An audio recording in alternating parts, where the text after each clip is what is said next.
కేంద్ర హోంశాఖ మంత్రివర్యులు గౌరవనీయులు అమిత్ షా గారు తెలంగాణలో జరగబోతున్నటువంటి ఉప ఎన్నికల సందర్భంగా, మున్నగోడు ఉప ఎన్నికల సందర్భంగా, కోర్స్ ఇంకా ఎలక్షన్ షెడ్యూల్ అది రాలేదనుకోండి, బట్ రెగ్యులర్గా వచ్చేటువంటి విజిట్లో అది కూడా కలుపుకొని వచ్చారు. ఆయన ఆ విజిట్ కోసం అని చెప్పి వచ్చారు. తర్వాత ఆయన తిరిగి ఢిల్లీ వెళ్ళిపోవాల్సిన ప్రోగ్రాం ఉండింది. కానీ రామోజీరావు గారిని రామోజీ ఫిలిం సిటీలో ఒక 40-45 నిమిషాలు కలవడానికి కోసం అని చెప్పి మధ్యలో ప్రోగ్రామ్ని కూడా షెడ్యూల్ చేసుకున్నారు. ఈ సందర్భంగా అంటే ఈ మధ్యకాలంలో టీడీపీ వాళ్ళకి డోర్స్ బీజేపీ వాళ్ళు క్లోజ్ చేశారు. జనసేన పార్టీ ఏమో అలయన్స్లో ఉన్నారు. చంద్రబాబు నాయుడు గతంలోనేమో బీజేపీ వాళ్ళని తిట్టరాని తిట్లు తిట్టాడు. 2003 దగ్గర నుంచి అనేక సందర్భాల్లో ఏమేం జరిగినాయన్నీ కూడా మనం చెప్పుకున్నాం. నరేంద్ర మోడీ గారు హైదరాబాద్ ఎయిర్పోర్ట్లో దిగితే అరెస్ట్ చేసి మళ్ళీ తిప్పి అహ్మదాబాద్ పంపించేస్తానని, మీతోటి పెట్టుకోవడం మూలకంగానే మేము 2004లో ఓడిపోయి నాశనం అయిపోయామని ఈ విధంగా మాట్లాడి మళ్ళీ 2014 సంవత్సరం వచ్చేసరికి పవన్ కళ్యాణ్ గారు, మోడీ గారు, చంద్రబాబు నాయుడు గారు కలిసి పోటీ చేయడం, తెలుగుదేశం పార్టీ అధికారంలోకి రావడం, 4 సంవత్సరాలు కలిసి ఉండడము, మళ్ళీ తర్వాత విడిపోవడము, ప్రత్యేక హోదా వద్దు ప్యాకేజీ ముద్దు అనడము, తర్వాత మళ్ళీ ప్రత్యేక హోదా కావాలనడం, ఇవన్నీ కూడా మనం చూసాము. గత 5-6 సంవత్సరాల నుంచి చూస్తూనే ఉన్నాం. మరి ఇప్పుడు ఆయన ఈ సందర్భంలో రామోజీరావు గారిని ప్రత్యేకంగా కలవడంలో ఉన్నటువంటి ఉద్దేశం ఏంటి అనేటువంటి విషయాన్ని గురించి కనుక చర్చించుకోవాలి అంటే, నాకు తెలిసినంతవరకు to the best of my knowledge and belief ప్రధానంగా ఇందులో 4 అంశాలు కనపడుతున్నాయి. ఇందులో మొట్టమొదటి అంశం ఏమిటి అంటే, వయసులో పెద్దవాడు, 86 సంవత్సరాల వయసు ఉన్నటువంటి వ్యక్తి, పత్రికా రంగంలో తనకంటూ ఒక ముద్ర వేసుకున్నటువంటి వ్యక్తి. సో వయసుకి గౌరవం ఇచ్చి కలవడంలో తప్పు లేదు అని అనుకొని ఉండొచ్చు అమిత్ షా గారు. దాన్ని ఎవరు తప్పు కూడా పట్టరు. Nothing wrong in that. జనరల్గా వీళ్ళందరూ ఎవరు వచ్చినా కానీ రామోజీరావు గారిని కలవడానికి వెళ్తారు, కానీ రామోజీరావు గారు ఎవరి దగ్గరికి వెళ్ళిన సందర్భాలు నాకు తెలిసినంతవరకు లేవు. సో మరి ఆ కలిసినటువంటి దాంట్లో మీటింగ్లో ప్రధానమైన ఉద్దేశం ఏమై ఉంటుంది అంటే, తెలుగుదేశం పార్టీని మళ్ళీ బీజేపీకి దగ్గర చేయడము. ఇది ప్రధానమైనటువంటి అంశం అయి ఉంటుంది. ఆల్రెడీ చెప్పుకున్నాం కదా, బీజేపీ వాళ్ళు ఆల్రెడీ క్లోజ్ చేశారు. తిట్లు, శాపనార్థాలు, కలవడాలు, విడిపోవాలనే జరిగినాయి. అయితే 2024లో జరగబోయేటువంటి సార్వత్రిక ఎన్నికల్ని దృష్టిలో పెట్టుకొని 2023 డిసెంబర్లో తెలంగాణలో జరగబోయేటువంటి ఎమ్మెల్యే ఎలక్షన్స్ను దృష్టిలో పెట్టుకొని 2024లో జరగబోయేటువంటి పార్లమెంట్ ఎలక్షన్స్ను దృష్టిలో పెట్టుకొని తెలుగుదేశం పార్టీని మళ్ళీ ఒకసారి బీజేపీకి దగ్గర చేసుకోవాలి అనేటువంటి ఉద్దేశంతో రామోజీరావు గారిని మధ్యవర్తిగా పెట్టేటువంటి ప్రయత్నం, ఆయన చెప్తే అమిత్ షా వింటాడు అనేటువంటి గట్టి నమ్మకంతో చేస్తున్నటువంటి ప్రయత్నం. మరి అమిత్ షా గారు అంత తొందరగా ఒప్పుకుంటారా అంటే, అమిత్ షా, మోడీ ఇద్దరు వేరు కాదు, ఇద్దరు ఒకటే.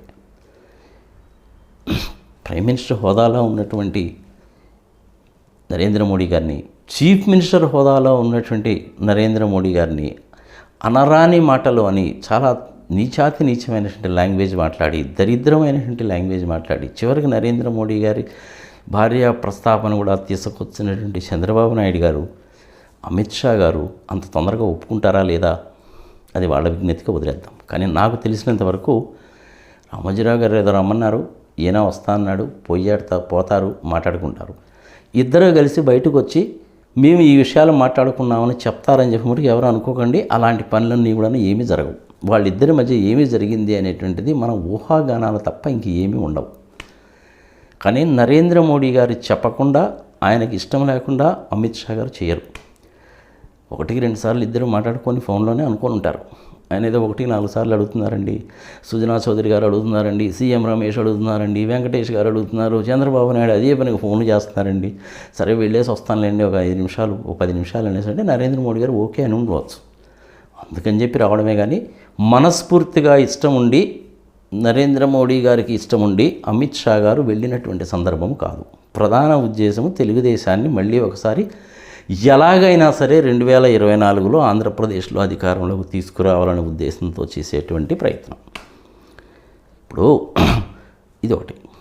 రెండవ విషయం, రేపు డిసెంబరు 2023 సంవత్సరంలో తెలంగాణలో రాబోయేటువంటి ఎన్నికలలో బీజేపీ వాళ్ళకి కాస్త ఓటింగ్ శాతం ఉంది కాబట్టి, ఒక 4 ఎంపీలు, కాస్తమంది ఎమ్మెల్యేలు ఉంటారు కాబట్టి, తెలుగుదేశం పార్టీ అనేటువంటిది తెలంగాణలో భూస్థాపితం అయిపోయింది కాబట్టి, లాస్ట్ టైం కాంగ్రెస్ వాళ్ళతోటి కలిసి పోటీ చేసినప్పటికీ కూడాను ఏదో తప్పు అయిపోయిందండి అమిత్ షా గారు, ఒకసారి క్షమించండి, మాకంటూ ఒక కేడర్ అంటూ లేదు అక్కడ, కానీ ఓటర్స్ అయితే ఉన్నారు, పార్టీ అయితే లేదు, మాకుండేటువంటి తెలుగుదేశం కేడర్కి సంబంధించిన ఓట్లన్నీ కూడాను బీజేపీకి వచ్చేటట్టు చూస్తాము, అది మీకు అడ్వాంటేజ్, అది తెలంగాణలో మేము ఆ రకమైన హెల్ప్ మీకు చేసి పెడతాము, దానికి ప్రతిఫలంగా మీరు మమ్మల్ని ఆంధ్రప్రదేశ్లో కలిసి పోటీ చేసేటువంటి దాని గురించి ఆలోచించండి అంటే ఇచ్చిపుచ్చుకునే వాళ్ళలో పోదామన్నట్టుగా అడుగుతాం. ఇది రెండో విషయం. మూడో విషయం ఏంటంటే 2024 సంవత్సరంలో ఎలాగైనా సరేగాక జగన్మోహన్ రెడ్డిని అధికారం నుంచి గద్దె దింపాలి, అధికారాన్ని తెలుగుదేశం పార్టీకి కట్టబెట్టాలి.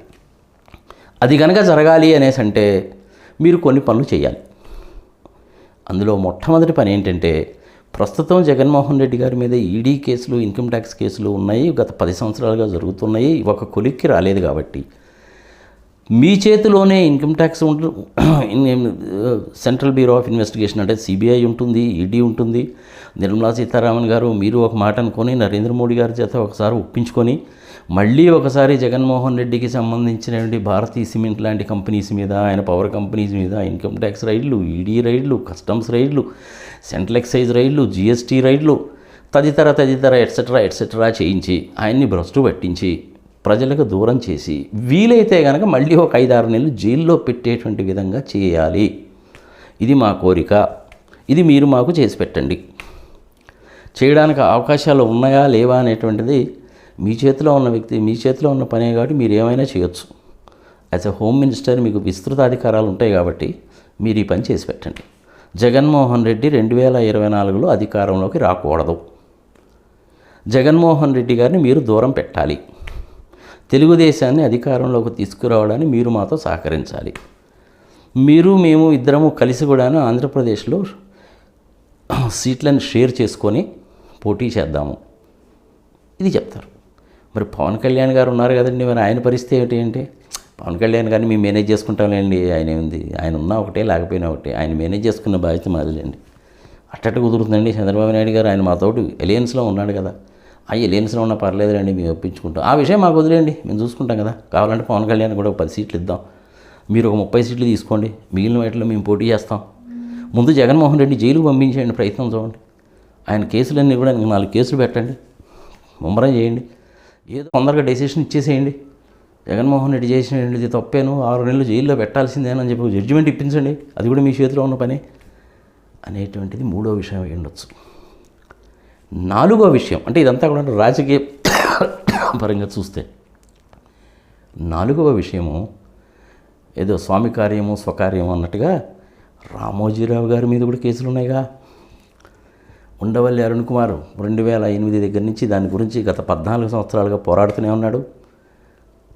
సుప్రీంకోర్టులో మళ్ళీ ఇప్పుడు కేసు హియరింగ్ వచ్చింది. ఐ థింక్ రేపు 21st అనుకుంటాను, రేపు 21 ఆగస్ట్కి, రేపు 21 ఆగస్టుకు 22 ఆగస్టుకు మళ్ళీ హియరింగ్కి వస్తుంది. అది లాస్ట్ టైం 10వ తారీఖు నుంచి 20వ తారీఖు వరకు ఇచ్చారు. ప్రజలకు కూడా వాస్తవం తెలియాలి కాబట్టి అసలు ఈ రామోజీరావు గారి కేసు ఏందన్న సంగతి ఒక 2 నిమిషాలు చెప్తాను. ఆయన ఏం చేశారంటే, ఆర్బీఐ అంటే రిజర్వ్ బ్యాంక్ ఆఫ్ ఇండియా చట్టంలో ఉన్నటువంటి 45S అనేటువంటి సెక్షన్ని అడ్డగోలుగా వైలేట్ చేశాడు. పబ్లిక్ దగ్గర నుంచి మీరు కానీ, నేను కానీ, రామోజీరావు గారు కానీ, నరేంద్ర మోడీ గారు కానీ, అమిత్ షా గారు కానీ, మమతా బెనర్జీ కానీ ఎవరు కూడాను డిపాజిట్స్ రూపంలో వసూలు చేయకూడదు. మరి డిపాజిట్స్ ఎవరు వసూలు చేయాలి అనేసి అంటే నిర్దిష్టమైన సంస్థలు ఉంటాయి. State bank of India, Andhra bank, కొన్ని NBFCs ఉంటాయి, నాన్ బ్యాంకింగ్ ఫైనాన్షియల్ ఇన్స్టిట్యూషన్స్ చేయొచ్చు. ఈ BHCL, ఎయిర్ ఇండియా, LIC లాంటి వాళ్ళు డిపాజిట్లు తీసుకోవచ్చు. కొన్ని ప్రైవేట్ కంపెనీస్ కూడా డిపాజిట్ తీసుకోవచ్చు సర్టెన్ టర్మ్స్ అండ్ కండిషన్స్కి. కానీ మీరు కానీ, నేను కానీ ఇండివిజువల్గా డిపాజిట్లు తీసుకోవడానికి వీల్లేదు, అది చట్టం. ఒకవేళ దాన్ని కనుక ఎవరన్నా వైలేట్ కనుక చేస్తే ఎంతైతే డిపాజిట్ రూపంలో తీసుకున్నారో అంతకి 2 కట్టాలి, 2 సంవత్సరాలు జైలు శిక్ష అనుభవించాలి. ఇది చట్టంలో ఉన్నది.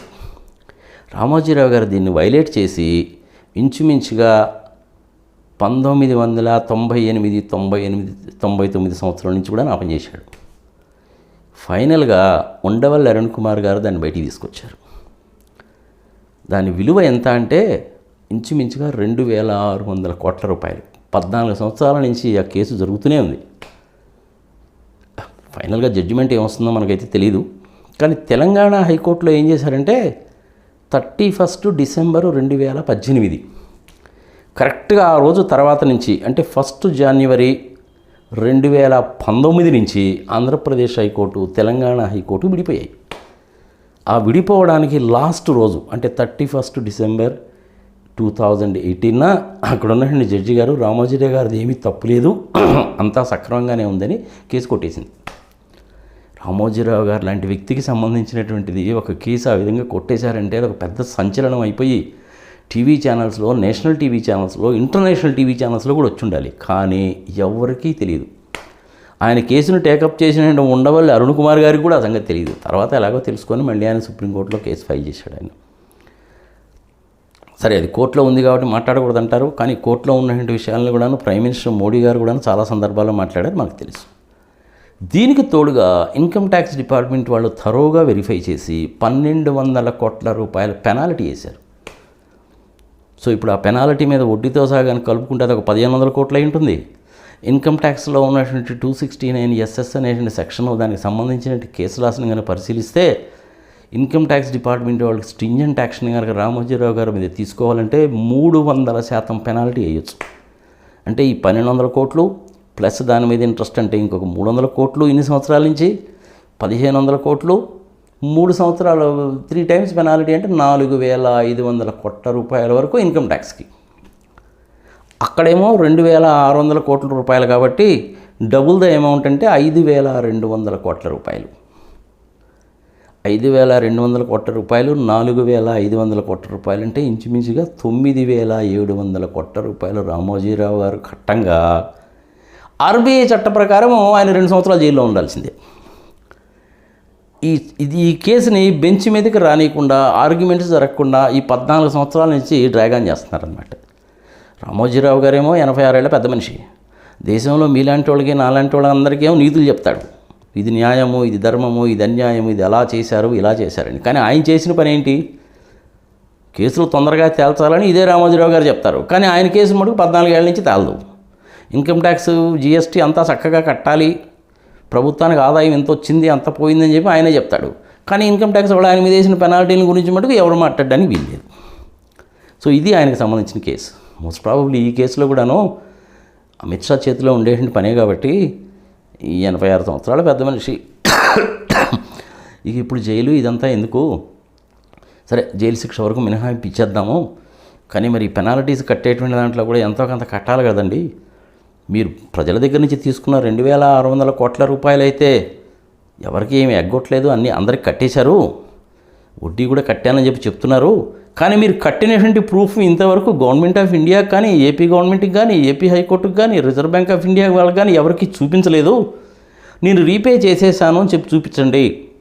ఎవరు కూడా కంప్లైంట్ చేయలేదని చెప్పి మీరు నిరూపించండి. అప్పుడు ఆ వైవర్ కూడా చేయొచ్చు మేము అంటారు. అదేవిధంగా ఇన్కమ్ ట్యాక్స్ వ్యవహారం కూడా సరే 300% ట్యాక్స్ అయిపోయినా కానీ ఆ 1,200 కోట్లు అయితే తప్పదండి. మరి దీని సంగతి కూడా ఆలోచించండి ఒకసారి. ఇంత డబ్బులు అంటే నీ మటుకు ఆడ తెచ్చి కట్టేది. 86 ఏళ్ళ పెద్ద మనిషిని జరిగింది ఏదో జరిగిపోయింది, ఒకసారి నాకు ఎగ్జామ్షన్ ఇవ్వండి అమిత్ షా గారు, మీ చేతిలో ఉన్నది కదా అని చెప్పేదన్నా బతిని ఆడుకొని ఇంకొకటి చేసి ఆ కేసు విషయాన్ని గురించి కూడా మాట్లాడుకోండి. సో ఇది స్వకార్యం. జగన్మోహన్ రెడ్డిని ఎలాగైనా సరే గద్దె దించాలి, అప్రతిష్ట పాలు చేయాలి, వీలైతే జైల్లో పెట్టించాలి అనేటువంటిది ఇంకొకటి. సో ఇట్లా ఈ 4 విషయాల మీదనే జరుగుతుంది. ప్రజలు అర్థం చేసుకోవాల్సింది ఏంటంటే వేరే వాడికి నీతులు చెప్పే ముందు నువ్వు పర్ఫెక్ట్గా ఉన్నావా లేదని ఆలోచించుకోవాలి. ఆయన పర్ఫెక్ట్గా లేడు అన్న సంగతి ఈ కేసును గురించి తెలుస్తూనే ఉంది. సో మీకు ఇట్లాంటి విషయాలు ఏదైనా డౌట్స్ కనుక ఉన్నట్లయితే ఒక్కసారి reserve bank of India act section 45S చదువుకోండి, మీకు క్లియర్గా తెలుస్తుంది. ఇన్కమ్ ట్యాక్స్ డిపార్ట్మెంట్ వాళ్ళు ఒకసారి రామోజీరావు గారిని పిలిచి రండి అనేసి అంటే ఆయన వెళ్ళాడట ఇన్కమ్ ట్యాక్స్ డిపార్ట్మెంట్కి. వాళ్ళు ఇచ్చిన ఆర్గ్యుమెంట్స్లో రీజన్స్ చూస్తే చాలా ఆశ్చర్యకరంగా ఉంటుంది. నేను లోపలికి వెళ్తే నాకు చైర్ ఇవ్వలేదు, మంచినీళ్ళు తాగుతారా అని అడగలేదు, కాఫీ ఇవ్వలేదు, ఫ్యాన్ వెయ్యలేదు, ఇలాంటి సిల్లీ రీజన్స్ కూడా పెట్టారనమాట అవి. చేసినటువంటిది నాకు తెలిసినంత వరకు 110% తప్పు. మరి జైలు శిక్ష పడుతుందా లేదా? క్షమాభిక్ష ప్రసాదించవచ్చు. పెనాల్టీలు కట్టడము తప్పదు. మొత్తంగా ఇంచుమించుగా చెప్పాను కదా లెక్క నేను మీకు. అన్నీ నేను ఒక 4-5 ఇన్స్టాల్మెంట్లో కడతాను, 4-5 సంవత్సరాల్లో కడతానని చెప్పచ్చు. మరి జైలు శిక్ష ఏం జరుగుతుంది? వయసును దృష్టిలో పెట్టుకొని ఎగ్జంప్షన్ చేయొచ్చు. ఈయన చేసింది తప్పు అన్న సంగతి ఆయనే రిజర్వ్ బ్యాంక్ ఆఫ్ ఇండియా వాళ్ళ ముందు ఆయనే ఒప్పుకున్నాడు. మేము కలెక్ట్ చేయకూడదని చెప్పి మాకు తెలిసిందండి, మేము మొత్తం కట్టేస్తున్నామండి అని చెప్పి రిజర్వ్ బ్యాంక్ చెప్పారు. కాబట్టి రిజర్వ్ బ్యాంక్ ఆఫ్ ఇండియా వాళ్ళు సీరియస్గా యాక్షన్ తీసుకోలేదు. దీనికి సంబంధించిన ప్రస్తావన అంతకుముందు రిజర్వ్ బ్యాంక్ గవర్నర్గా ఉన్నటువంటి వేణుగోపాల్ రెడ్డి గారు ఆయన రాసిన ఒక పుస్తకంలో కూడా ప్రస్తావించాడు. సో ఈ 4 విషయాల గురించి జరిగి ఉంటుంది. కానీ ఇద్దరు బయటకు వచ్చి జాయింట్ స్టేట్మెంట్ ఇవ్వడం లాంటిది ఏం జరగదు. నాకు తెలిసినంతవరకు నేను చెప్పాను. సరే, వార్తా ఛానల్స్లో దాంట్లో ఏమొస్తుందన్న సంగతి మీరే చూడండి. తప్పు అనేటువంటిది ఎవరు చేసినా తప్పే, ఇర్రెస్పెక్టివ్ ఆఫ్ ద పార్టీస్. మరి తెలుగుదేశం బీజేపీ ఇద్దరు కలిసి ఈసారి పోటీ చేస్తారా లేదా వేచి చూడాల్సిందే. పవన్ కళ్యాణ్ గారి పరిస్థితి ఏంటి? ఆయన జోకర్ని చేసినట్టు చేశారు ఆల్రెడీ చివరికి. మరి చివరికి ఏం జరుగుతుందో చూడాలి. ప్రధానమైనటువంటి ఉద్దేశమో జగన్మోహన్ రెడ్డిని మళ్ళీ జైలుకు పంపించాలి, 2024లో తెలుగుదేశం అధికారంలోకి రావాలి. దీని గురించే చర్చ ఎక్కువగా జరిగి ఉంటుంది.